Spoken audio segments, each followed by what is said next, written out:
țară. Da, la mine. Filmează.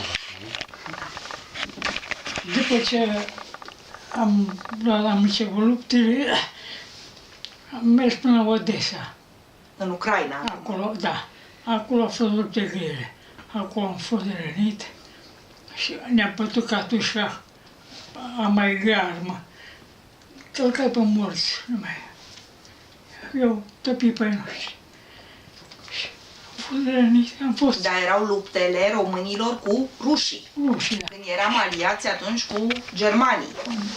Nu, cu rușii. Păi nu contra rușilor eram, dar nu... Contra rușilor. Contra Deci eram rușilor. aliați cu... Vă mai amintiți în ce an se întâmpla? Filmează către dumneavoastră. În ce an se întâmpla asta? Vă mai amintiți? Păi, în 40. Da, vă spun eu. Muniță.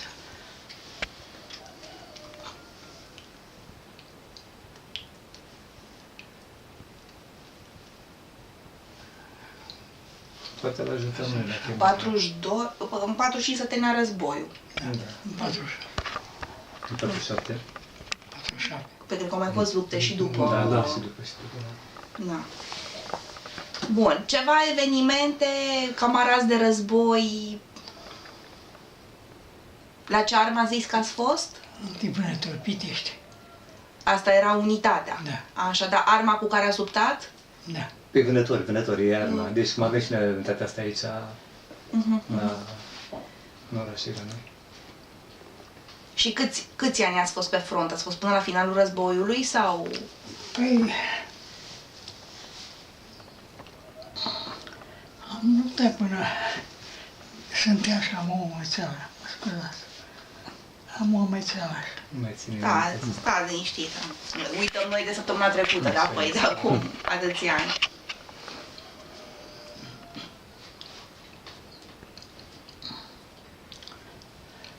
Câți v-ați mai întors înapoi din care ați plecat așa din batalion sau știu eu, din cât ați fost?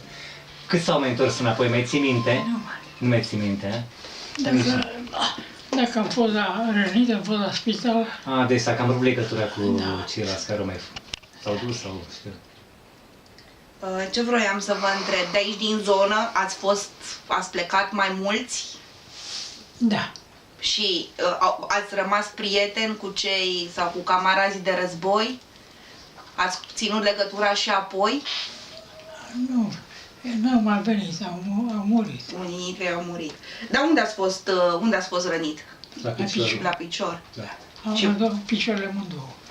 După ce am ieșit la spital, n-am mai putut merge. Și v-au lăsat la vatră. Da. Poate asta a fost și noroc, că a scuzit Da. timpul care putea să fie, să pierdă viața. Ce vreau să vă întreb? Cum erau adversarii noștri, rușii? Cum se comportau așa cu... Foarte. Și nemții? Da. Și nemții la fel? Da, parcă ai zis de ruși că le dădea foc la nemți. Cum? Parcă ai zis că rușii le dădea foc la nemți. Pe paiele de... Da. Da, că asta am auzit-o și mi s-a părut și mie stranie, ce curzime. Chiar dacă era mor, dar totuși... Miliardea. Iertea, da. Așa, simțeai o răzbunare prin asta. Mi-aduc aminte că mama e povestea și din veteranii pe care i-am cunoscut, când îți intra rusul în locuință, încălțat, cu cizmele murdare, dacă erau păsări în curte, cu sabia retezau capetele păsărilor, gâștelor, trebuia să ascundă tot, că luau. Neamțul zice, atunci când intra în casă își cerea scuze, că murdărește, că e încălțat, că are hainele murdare.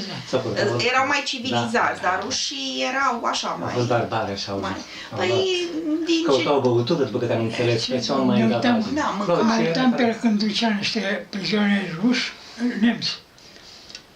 I-am pușcat, am pus pe ele și le-a dat foc. Nu era destul că i-am pușcat, le-a dat foc. Ca să fie sigur, probabil că au murit, că nu sunt doar răniți, da. Războiul are fața lui urâtă, niciodată nu o să fie... Da. Și acum războaiele se duc în altfel, nu se mai duc la modul acela, dar tot urâte Și eu sunt. duceam la, nu aveam apă, nu aveam mâncare, la timp nu putea să ne aducă. Beam apă cu sânge când curgea.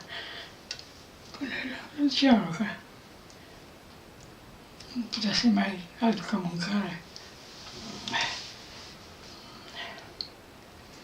Mai poate că dacă în timp când eram mai tânăr, dar nu prea spunea așa, nici nu prea încercam să Știți răspund că am găsit persoane care povestesc de parcă ieri s-a întâmplat, probabil că au tot relatat de-a lungul anilor în așa fel încât a devenit o poveste, de bine și... așa, și persoane care fie au uitat, fie și-au blocat amintirile, pentru că nu erau probabil unele foarte fericite. Am înțeles, le-au ținut și undeva acolo, mai într-un colț mai ascuns, sau poate între le-au destăinuit. Dar eu fiind și cel mai mic, m-a făcut târziu, deci nu aveam prilejul să aud, să zic, din gura lui așa, fiindcă am plecat o vreme, am fost plecat de acasă, la școală și nu mai... Deci m-am căsătorit și viața mea a avut făgașul și nu am putut să mai țin legătura. Da, uitați că astea sunt totuși niște pagini de istorie pe care nimeni nu le menționează pe nicăieri. Câte persoane vin să cunoască astfel de oameni și să le ia practic mărturiile la fața locului. Cred că nea romanul ăsta care a murit, cred că avea cunoștințe mai multe și cred că era un pic mai... Am un album și cu dumnealui, dar v-am zis, n-am reușit să ajung. Deci n-ați reușit. N-am reușit, de 2 ori am sunat la familie, ambele dăți au spus că nu se simte prea bine, așa, și a ajuns în schimb o persoană, o prietenă de-a mea de la ziar. Și a reușit să facă câteva fotografii. Și între timp am aflat că... Știți cum sunt? Dumneavoastră ați fost în toiul unui eveniment istoric. N-aveați probabil ce face la vremea aceea, că nu era ca acum oamenii să se sustragă de la serviciu militar sau... Da. Cred că oamenii erau deschiși când aflau că țara este atacată, din spirit de patriotism ziceau, mă duc să mă ascund, nu vreau să plec la luptă. Cred că toată lumea mergea să-și apere țara. Era alt suflet, alt spirit. Da. La vremuri... Asta sigur așa era. Ce ați simțit în momentul când ați aflat că sunteți chemat la război? A fost dorința aceasta de a apăra, de a lupta pentru țară sau ați fost și puțin speriat de ce s-ar fi putut întâmpla? Și așa. Și așa. Faptul că bucuria era că termină și că revine acasă, după aceea l-a luat așa... Deci dumnealui, când a plecat, era chiar în timpul serviciului militar, obligatoriu probabil. Da, și nu a avut timp să se așeze un pic, să... Ai mai avut timp acasă să mai faci ceva? N-am mai. Și după ce a venit de acolo s-a căsătorit. Da, mama a fost din Valea Leonache, partea aceasta spre Băiculești. Și a fost o femeie inteligentă, ea a fost, cum să vă spun eu, ea a luat pe copii după ea, adică în sensul că ea știa la școală mai mult, a fost un pic mai steață, dar vremurile au fost grele, pentru că noi am avut un pic de pământ, nu ne-am înscris în colectiv și au tras pe seama asta, adică au suferit cu vitele prin pădure, pe unde putea să le hrănească. Și cu școala bănuiesc că era greu, că cei care nu erau primiți la școli sau... El nu a lucrat, deci a lucrat când aveam vreo 14 ani, deci ceilalți nu l-au știut în lucru, adică în angajat. Și a fost greu, vindeau cireși, și vindeau animale, vindeau ce puteau și țin minte că făceau și poție, făceau și țuică și... Dar cum a rezistat familia fără să se înscrie adică n-au fost presiuni mari? Vreo 10 ani de zile a rezistat. Dar după aceea au fost nevoiți, au trebuit. Mama a fost cea care i-a ținut pe toți, vreo 4 familii care au fost. Le-a venit și întreba ce facem. Și ea spunea că nu cedăm pentru că nu au ce să ne facă. 10 ani de zile au rezistat, dar v-am spus, au îngrădit anumite privilegii de a fi în pas cu ceilalți. Și toți ne vedeau ca pe nu știu ce, ca pe... Da, un fel de paria, probabil. Da. Au mai rezistat și în alte părți, în zonele de munte, cred că nu acolo, s-au făcut... Da. Sau mai jos de noi, deci nu au fost în colectiv. În Valea Leonache, unde era mama, nu au fost în colectiv. Dar aici la noi a fost o zonă care s-au scris oamenii, chiar au avut câte persoane influente care i-au convins atât de repede și noi, fiindcă aveam o gradă de mere, aveam pământuri, și cu astea se hărăneau, că nu avea serviciu stat atunci. Avea prea mult de muncă, avea pământuri, spunea, făcea câte 15 gurțe de porumb, ei trăia cu ce făceau ei, mai vindea animale ca să poată să supraviețuiască și Da, vă spun, am fost singurul în perioada care s-a angajat și deja eram în clasa 7-a. Mi-a fost greu, dar...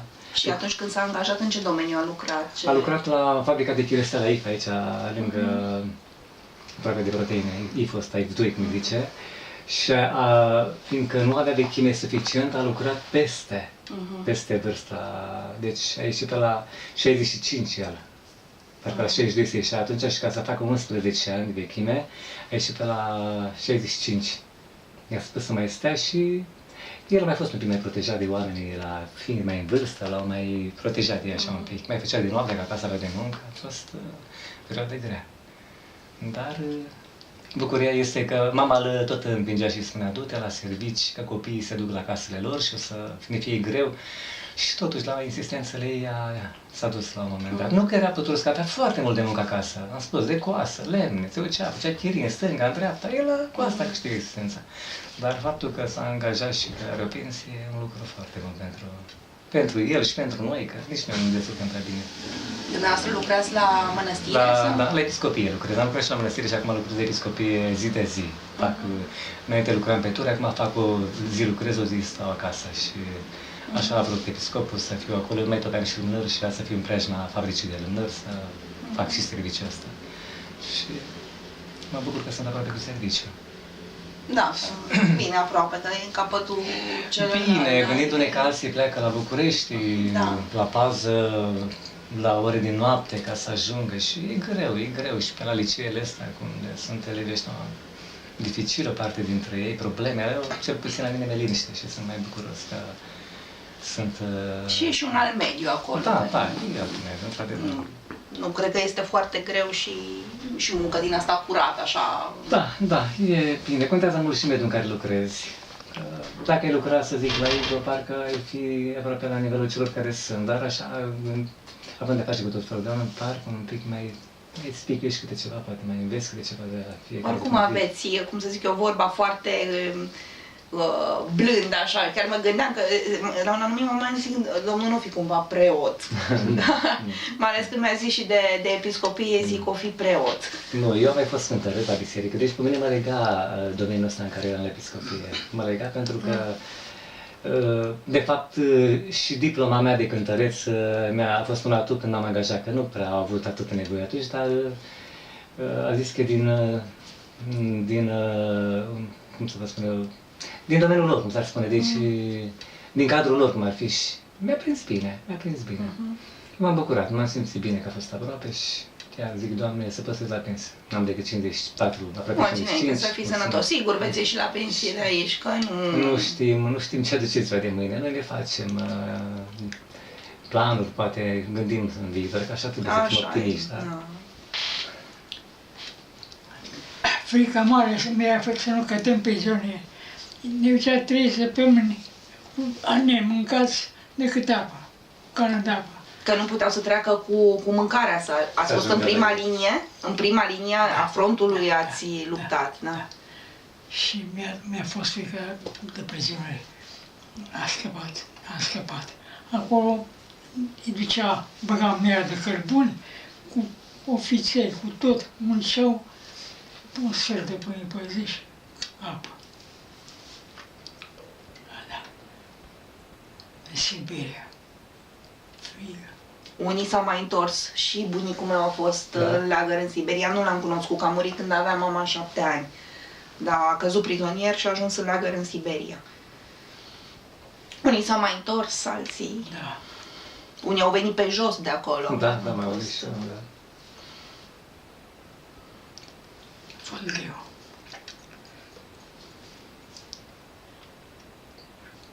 Dar ce v-a întărit când erați pe front? La ce vă gândeați? Care erau gândurile care vă dădeau putere să rezistați? Să mai venim și noi acasă. Deci gândul de acasă. La asta mă așteptam să răspund, pentru că asta e dorința fiecăruia. Toți sper că te întorci.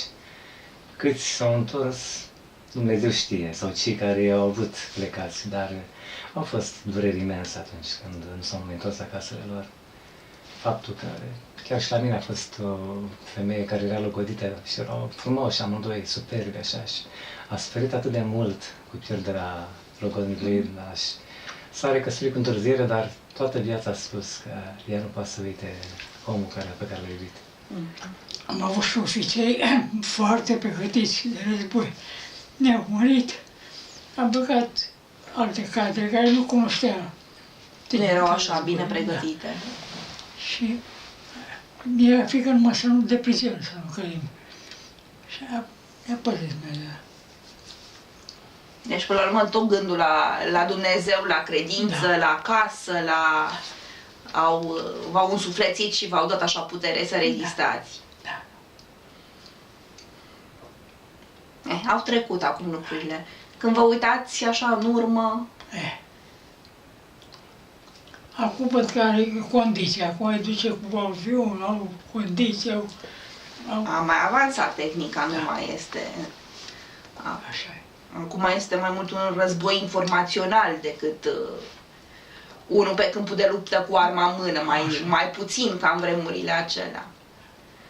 Deci ziceți că ați luptat în est, dar și către vest, când am întors armele, atunci n-ați mai, că după ce ați fost rănit... Da.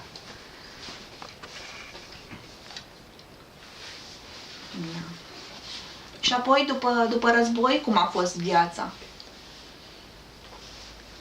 A fost...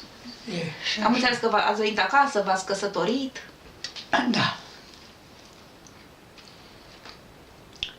Am trăit 30 de ani cu soția, am murit, am rămas singur.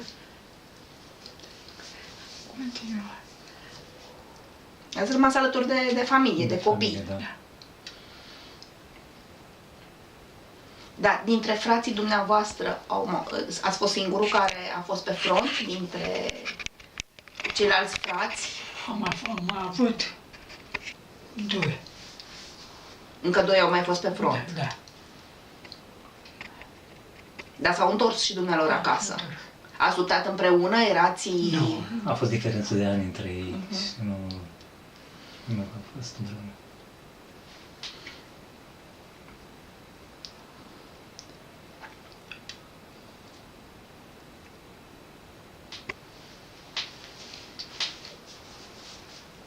Cum vi se par vremurile de azi față de cele de altă dată? Acum e bine. Urmăriți la televizor știrile, ascultați ce se întâmplă așa La radio mai urmărești. la radio? Da, la televizor nu prea... Dacă aveți un mesaj pentru generația de azi, pentru copiii de azi, ceva să le transmiteți. Copiii de la școală, copiii care au 10-15 ani.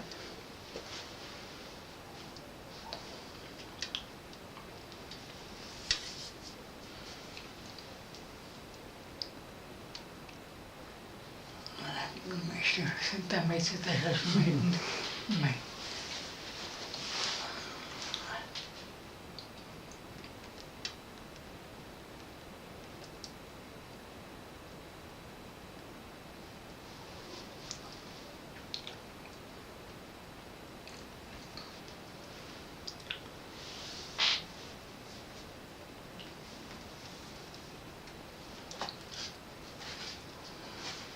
Nu știu ce să mai întreb.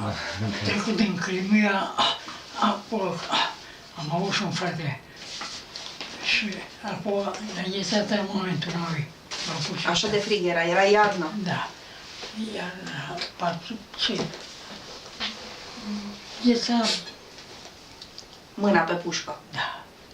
Și acolo a căzut o divizie la noastră.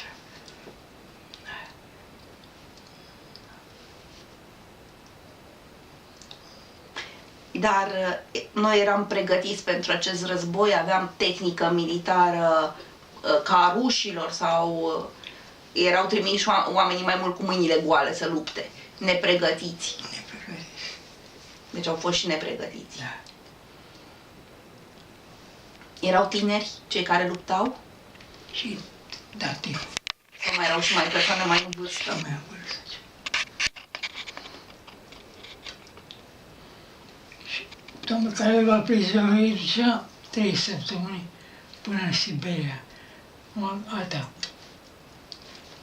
La muncă. La muncă. Da. Acolo îi da și lopata și muncea cu ofițeri. Acum nu ținea socoteală cu ofițeri. Condiții grele. Da, v-a ferit Dumnezeu, n-ați căzut prizonier, din păcate ați fost rănit.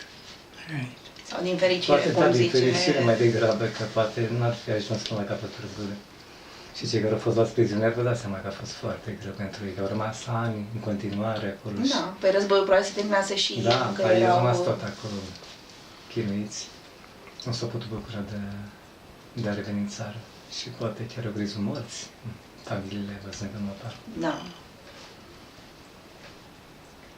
Să ne ferească Dumnezeu de războaiele astea. Acum sunt mai grele pentru că sunt... Acum sunt necesitate. altfel. Altfel, n-ați văzut și ultima poveste cu atacul asupra Franței, asupra redacției ziarului.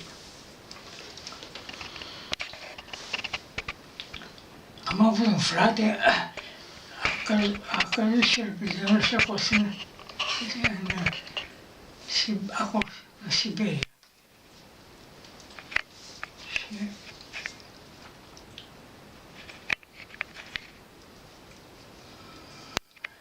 Dar s-a mai întors acasă? da, s-a întors.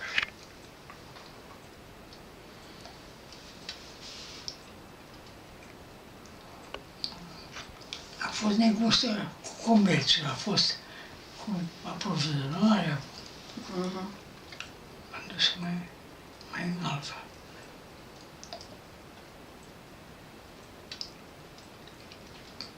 Ați fost decorat? Da, Nu mai aveți decorațiile sau... Nu. Nu s-au mai păstrat sau... Nici nu le-am văzut, probabil că nu le-a...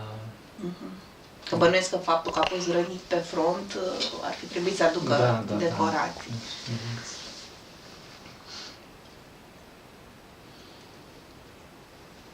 Dintre persoanele acestea înalte care conduceau țara la vremea aceea, în timpul războiului, ați cunoscut pe cineva? Sau ați avut ocazia să întâlniți?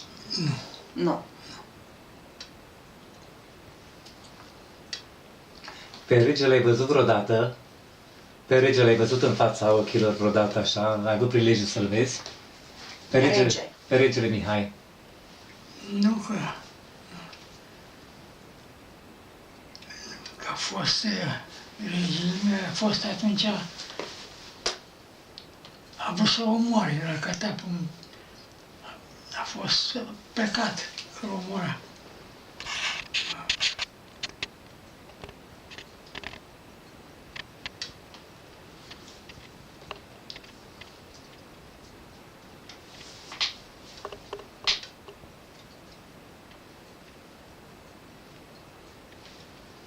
Am cunoscut și bătrâni care povesteau cu atâta, cum să vă spun eu, avea atâta memorie de lucidă, încât chiar te surprindea.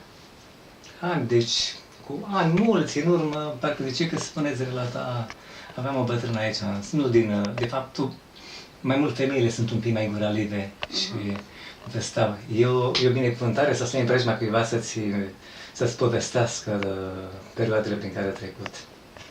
Dar sunt și oameni care cu vârsta nu mai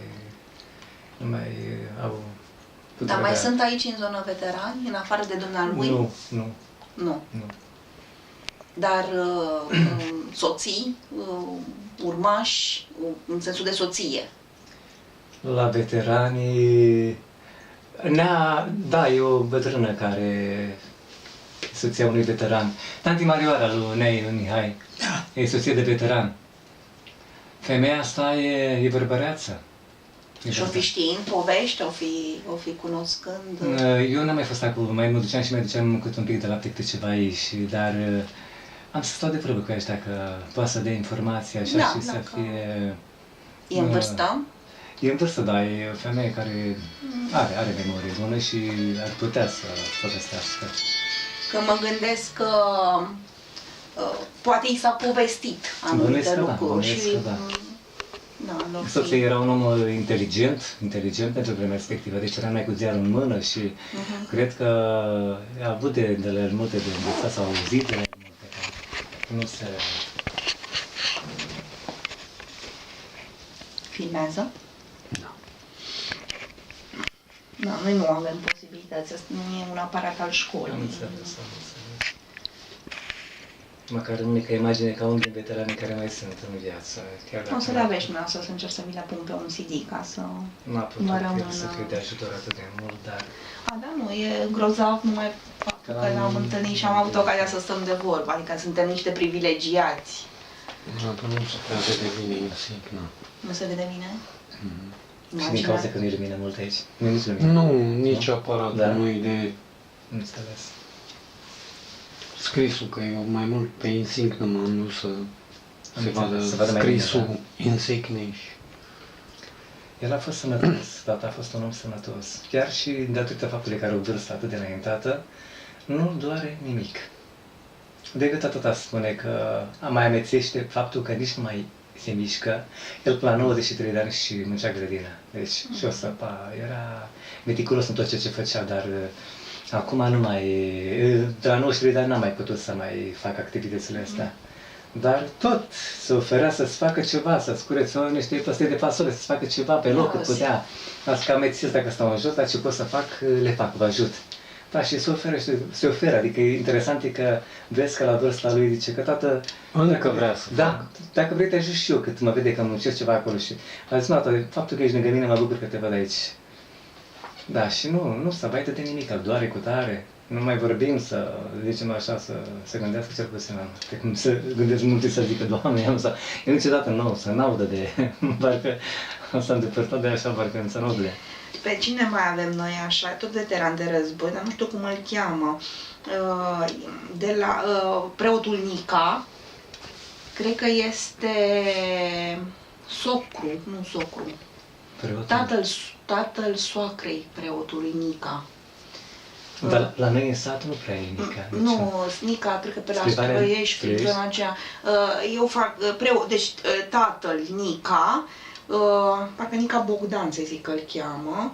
Doamna Mariana este profesoară de română și franceză, au 5 copii, toți la noi la școală au fost, acum mai avem din ei 3. Așa. Iar socrul preotului Nica este preotul Danci, care cred că s-a pensionat. Au casă acolo către Groape. Către Groape? Nu știți. Nu știu, da, nu știu. Nu știu unde au parohia, dar cred că către Mușetești, Stroiești, în zona aceea acolo. Și erau din împrejurimi, știam, dar... Așa. Iar tatăl doamnei este tot așa veteran de război, stă undeva în Groape. Așa, a zis că așa de mult îi place viața, încât să n-audă de altceva. Interesant.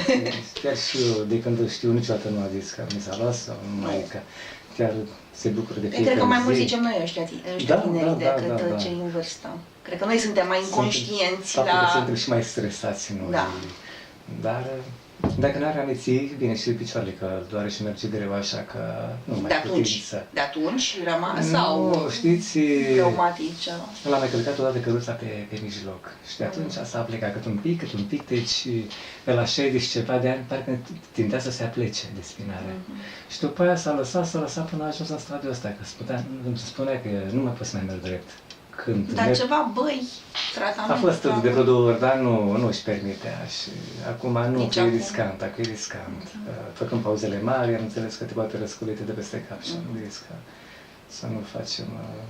Știu că a fost cineva la Băiești tot așa de acolo, a închilosat de tot și ne-a fost și frică. Am zis, Doamne, poate cine știe cum... Atunci niște vitamine, nu prea ia vitaminele. Vitaminele chiar are foarte multe acolo. I-a dus băiatul când a lucrat în Germania, a fost vreo 3 luni în Germania și nu le ia, numai să stea cineva să-i dea. Atunci ar considera că ideea e că un suc și ar bea, dar el să-și pună, nu-și pune și noi nu prea putem să stăm așa. Mai avem animale, ne ducem în stânga-dreapta.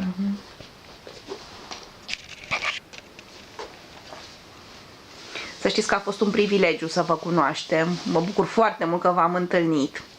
De 3 ani de zile urmăresc lucrul ăsta să vă cunosc, că e asta mică Ștefania Sârbu, că tot am întrebat, măi, sunt veterani de război în zonă? Și mi-a zis de dumneavoastră, dar și de câte ori întrebam, ba că domnul nu se simte bine, ba că nu l-am mai văzut prin grădină, de la vremea aceea cred că încă lucra în grădină, că zicea că îl mai vedea. Da. Și acum am insistat așa să...